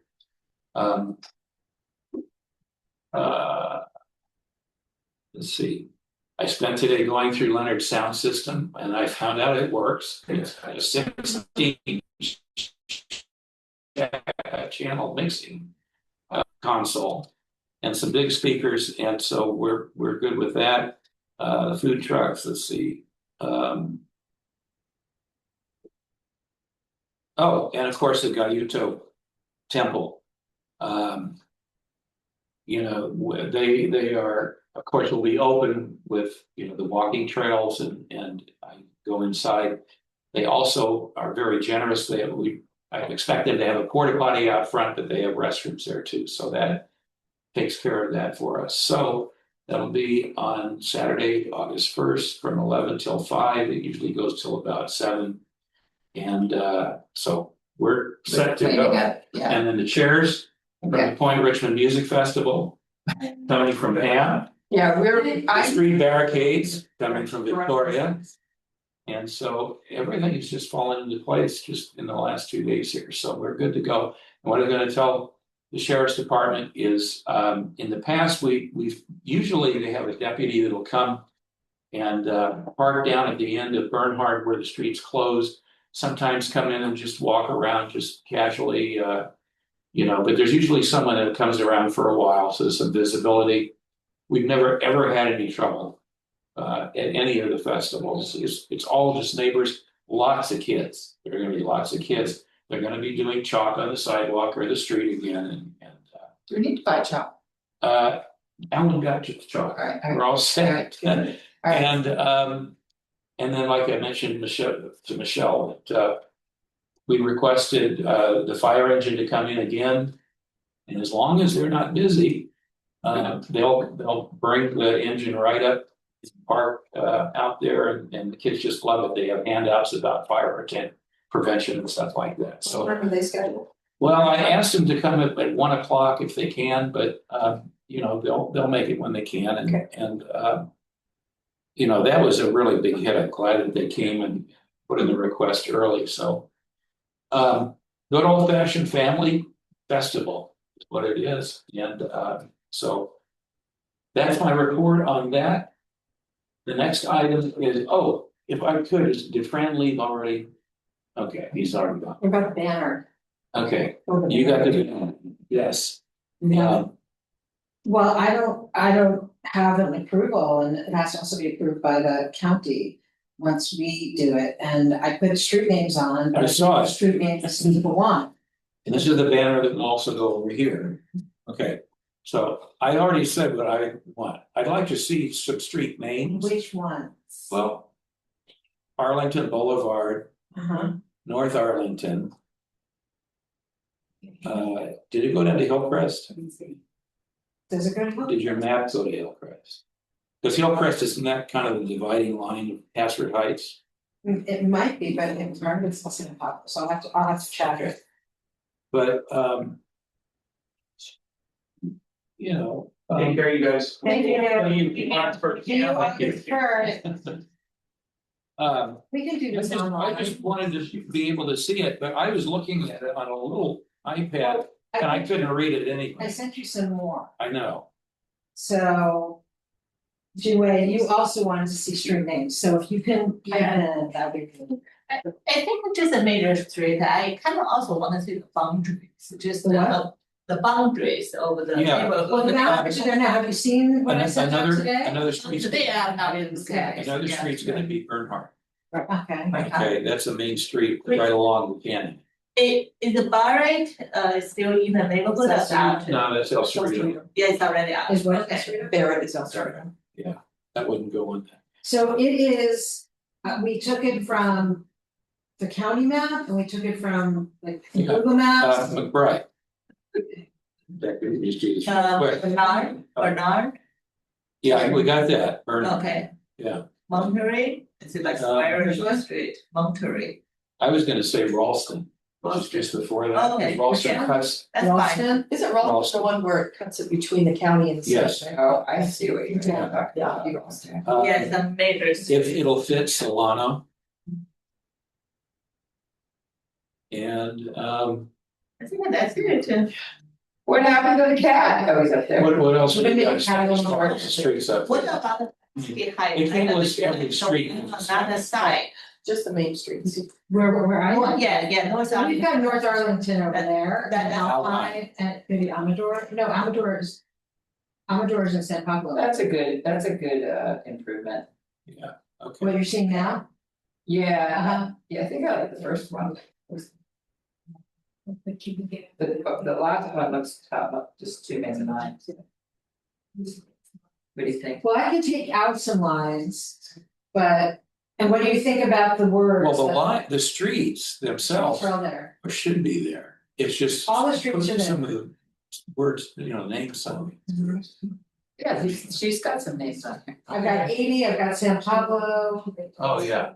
I think they give people an idea of the area. I mean, All right. yeah, I think. Yeah, I think that's good enough, yeah. Okay, Okay, all right. I don't know if we're gonna get this by, Have to get it by then. I mean, we can probably rush. Well, And we have a you wanna pick $3,000 one main budget. street and make a motion right now? Yes. So I'll pick it, Yeah, or we could do it by email. but you got the names. Let's put the names Okay, I'll put on. the names on, I'll Yeah. get this out to everyone. I might not have it till Monday, Let's but, just do it. and you have to call the motion. You've got to do the motion, I can't do it. Okay, well, is there a motion? There's motion. Yeah, let's motion to complete the banner. complete the banner and order it.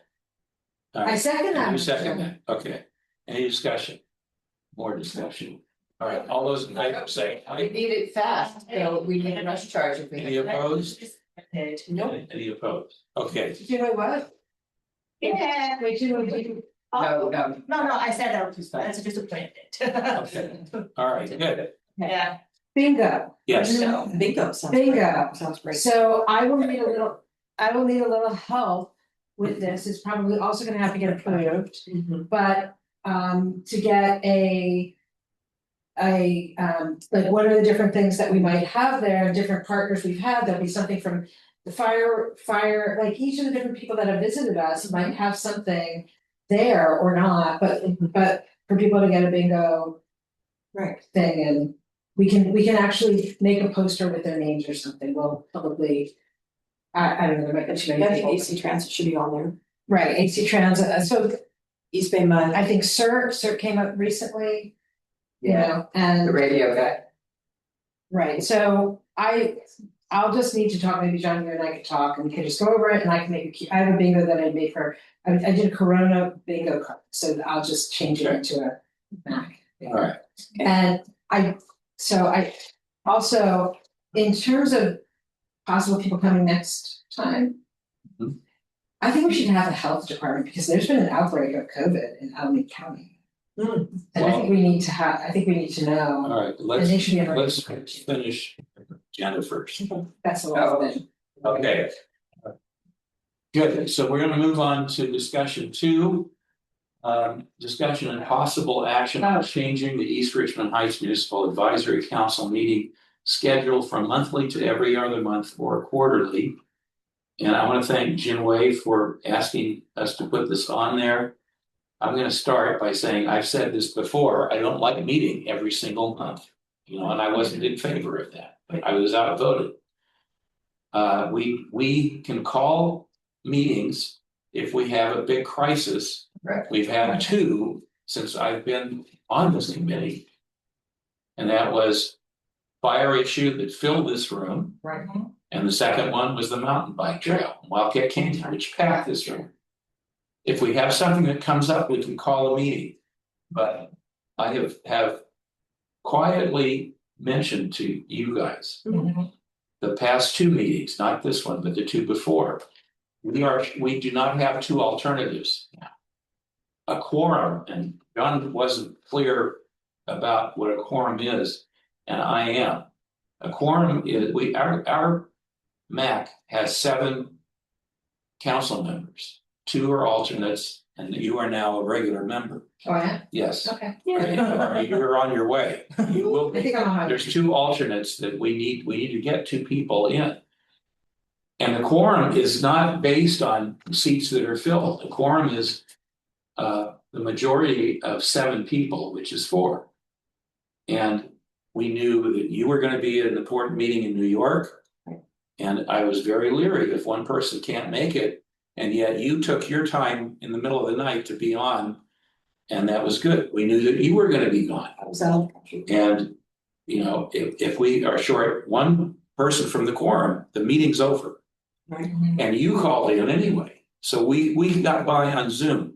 But the Board of Supervisors does not want us, they expect us to meet in person.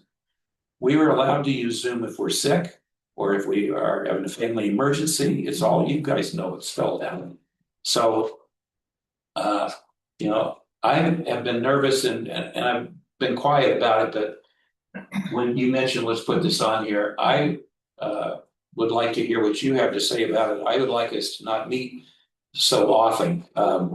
If one of you shorts is, even if you're at the meeting, let's say you were on Zoom and you dropped off, it didn't, you know, something happened. And we went down to 3, this meeting's over. The county rule is very clear. So, you know. So did we start 7 years ago or 8 years ago? I'm trying to remember when we first started. The MAC? Yeah. I was at least 7. Well, Joanne went 4 years. Right. And then I came in as the chair. And my term ends with John, which is December, but of course he's going on and has already threatened that we're going to stay. No, I don't mean it that way. So when we started, we were quarterly. We were quarterly meetings. Then we later changed it to every other month. Every other month. Then we changed it to every month. Every month, except December. And then they wanted mandatory in person. Yeah. So that's made it more difficult for me. My husband retired and we're traveling more, so I'm trying to juggle everything to be here when I need to be here. But I would prefer every other month. Okay. I think quarterly, I'll be honest, we're not gonna have enough time to get everything done if we just meet quarterly. But I think every other month it would be feasible. Okay. That's the rest of you, opinion. what would you like to? I would prefer that as well. I'm kind of laughing that we didn't agree on that. No, we've been talking about it for a while. Cause I was over here, maybe I wasn't. What do most of the MACs do? Every month or every other month? El Sobrante and North Richmond, it's monthly. Monthly. Yeah. What about Kensington? Do you know what they do? They're monthly as well. Okay. Well, I think we should meet monthly. I think there's a lot of stuff going on. I think we're in strange times. And I think that whatever issue we have with Zoom is gonna happen, whether it's every other month or it's every month. That's not gonna go away. So maybe we need to change that ruling about being in person. We can't change that. That's the Board of Supervisors. Well, you can change it. We could just have to bring it to the Board of Supervisors. It would have to be in effect for all of the county. And so Right. that would be very Right. heavy Well, lifting, right? I think like right now, we meet monthly and it's 8:30, we were here 2 hours. So we meet every other month, we're gonna be here 3+ hours. And I would rather have. Well, I don't agree with that. We get the same people coming reporting each month, a lot of the same. Well, we had 3 extra people today, right? 2 extra people. Yeah, I don't know. Look, I'm gonna be outvoted. I'm just, for the record, You wanna go? Like, wanna I stay think on? it should be monthly, personally. What? I think we should do every other month, and with how many people we have, we might end up with. We can't have a meeting at all, because I know for sure I'm not able to attend all 11 meetings. Right. And then somehow I will be out, and there's sometimes school event or my daughter sometimes getting sick, so. There's no way I can make all 11 meetings, so I think if that cut in half, and that's more reasonable for. Is that 5 for- meetings here or yeah. 6? If we're not here in December, does that mean that it's 5 a year or 6? No, it'd be 6. 6. And we can make it so we still would have not be here in December. Right? No, I don't think we should do December, a lot of people are traveling. Yeah. And again, if it doesn't work, we can change it. Right. Yeah. We can always add another. We don't have a lot of power, but we could do that. The way I also call an actual meeting if there's a need for it. I'm open to that. I think what John said, if there's something we need to talk about right away, we can call an additional meeting. I think that's make it more reasonable. Ronnie, is there anything that I haven't said that I should? Or should I just go? That's question, or it's also in line with Supervisor Joy as well. I was gonna bring that up also, that his recommendation, go back to bi-monthly meetings. Okay. All right, do we need to vote on that, I guess? We did. We have to, we're chained otherwise. All right, so would someone like to make a motion to change the schedule? I will make a motion to change the schedule from monthly to bi-monthly. Bi-monthly. I second the motion. Okay, any further discussion? Okay, all those in favor say aye. Aye. Any Aye. opposed? Opposed? All right, well, motion carries.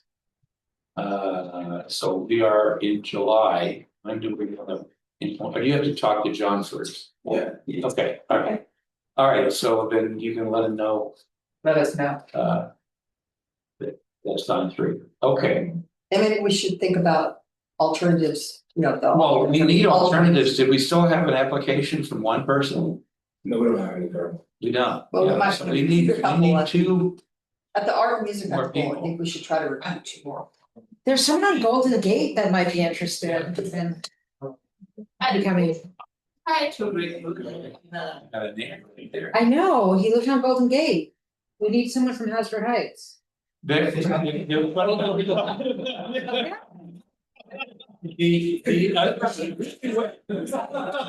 about more representation in your neighborhood. One Chief. of the people that dropped off was from Astor.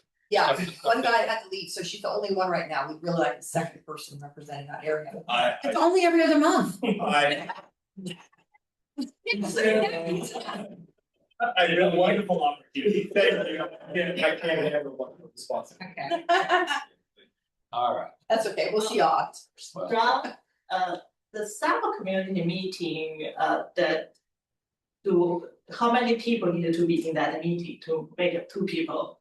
So I needed to recruit one of the person to be in the subcommittee, so we can review all the. Well, this is what I asked, it's Victoria, because with her I can do it. career and background, she. Last week at the month. Okay, Yeah, I just need to, we need to confirm here, and then I'll reach out to the applicant, and then we'll. okay. Okay. So last week, so 2, okay, yeah, okay, that's fine. All right, and since the applicant is the temple, and I've looked through it, well, I told you I'd sit on this one too. The last week of the month. Yes. What's wrong with that? Is that your anniversary?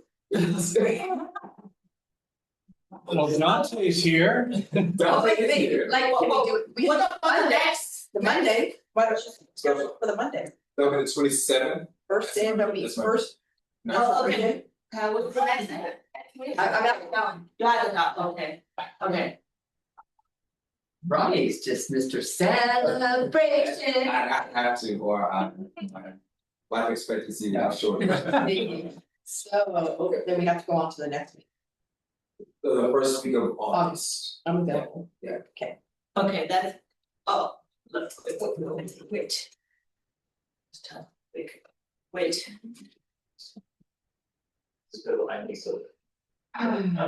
This is the subcommittee that we're talking about. Yeah. Someone wants to do a variance to their property that doesn't conform with the code. Then Yeah, first the week of, subcommittee. yes, Like our balcony. first Oh, week of yeah, August, that's right. I'm out on Monday, Tuesday, and Wednesday. What day, the first week of the August, can you make it? I can make it Thursday 6. Thursday the sixth, can you try to schedule August 6th? That's good. Okay. Now, if we could go on, the subcommittee, there really is no report today. No, because we have not the. Yeah. We don't have enough people since July left it. Okay. The reveal left. All right. Then the next item is the speaker for upcoming MAC meetings. We would I start. think we need someone from public health, because especially given the COVID, all these other things that are coming up all over the place, and since we really don't have any national health happening, period. Okay. Full stop. Ronnie, do you have someone to reach out to there? I have a few, yeah. I believe we may have another lined up for. No, it's not. Beginning of September. It's Confire. So, Well, are we meeting in September, if we're only meeting every month? When are we meeting next? Well, he's got to first talk to John and ask to be approved. So then we'll set the. Yeah, if there's something in place. I think of public health, because Alameda's has a huge uptick in COVID cases right now in the wastewater. So it's just a matter of days or weeks, and it's gonna come to us. All right, anything else on that topic for upcoming meetings? I would like an update on what's going on with their attempt to do the bicycle route in the canyon. Is that really, I really want to support the kids, but on the other hand, I'm really worried about. No, but the point is, they might be smoking cigarettes out there and start a fire, and it's gonna come over the hill and we're all gonna get wiped out. So that's my concern, is fire. I don't know that the schedule, Maybe when the EIR report. I would say when that comes.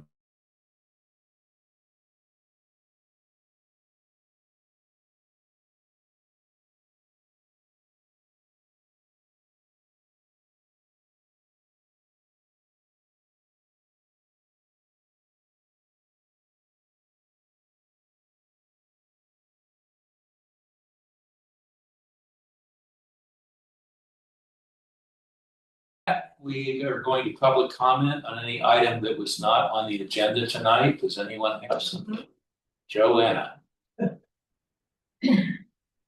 Thank you for hanging in, everyone. I want to give you a little sticker to remind you to participate in the survey that Director Harpreet mentioned. The Contra Costa Transportation Authority wants to hear from everyone about how transportation is going for you, to help them with their plans. And it takes about 10 minutes, and it asks you what's working well for you about getting where you need to go and what would make things better for you. And then you participate, and you have a chance of winning $100 gift certificate at the end. So I gave out all my flyers about it, and I thought I have the little QR code here, but I'm going to give you each a CZTA sticker to remind you. And Ronnie, can I give you the link to put in the little update that you send out after the meeting? Yeah. Can I send that to you, and then you send it out? Is it really? For everyone here to give out, fill in the survey. Thank you. Okay. Scary. All right. Anybody else have anything that was not on the agenda they'd like to talk about? Well, it feels like everybody here is like already involved with the festival, but I have about a half a dozen volunteers. The things that we need help with are monitoring the ends of the streets. There's 3 streets that we are going to be closing. We need a monitor there, and we have the entrance to the festival that needs to be monitored by a person. We also would like to have somebody walking the festival to see if anything needs attention. Maybe there's a garbage overflowing or a kitten hurt or whatever. Somebody needing help, or any cleanup. So it's little teeny jobs, and the more people we have, the less amount of time that they would need to give, and then the rest of the time they can walk around the festival and enjoy it. I have 6 confirmed people that I have. We've got another person who's also helping to get volunteers, and I think Alan's got some volunteers as well, but. If you have friends, anybody, even if it's like an hour, it would be helpful. That way, you know, more hands make less work. Well, and we're all volunteers. Yeah, I think what's gonna happen at this time, is probably as far as us setting up the blockades. I don't think we're gonna have people sitting there on all three streets the whole time. So maybe, you know, we need to look at one person that's gonna just roam around. Yeah. And just make sure the That's more blockade fun is to still roam around. there. More fun to Somebody may move it, you know, and it needs to be moved roaming back. around all the time anyway, so. But How many people are gonna be at our table? I mean, I'm gonna be in between, I'm at three. You have the animal table? Yeah. I'm usually a roamer. Where? Roamer? Yeah, so. For lack of a better What about word. you? What about you, John? I'm booked. Jim, We gotta be. I'm- I was gonna. I can help John with the table, but I kind No, of. it's gonna be all over the place, so we can do the Okay. table. Yeah, we could. You can do the table and the. It's gonna be, I'm gonna be next to you. Right, and I'll go check the signs every once in a while, make sure they're okay. Yeah. No, it's blocking.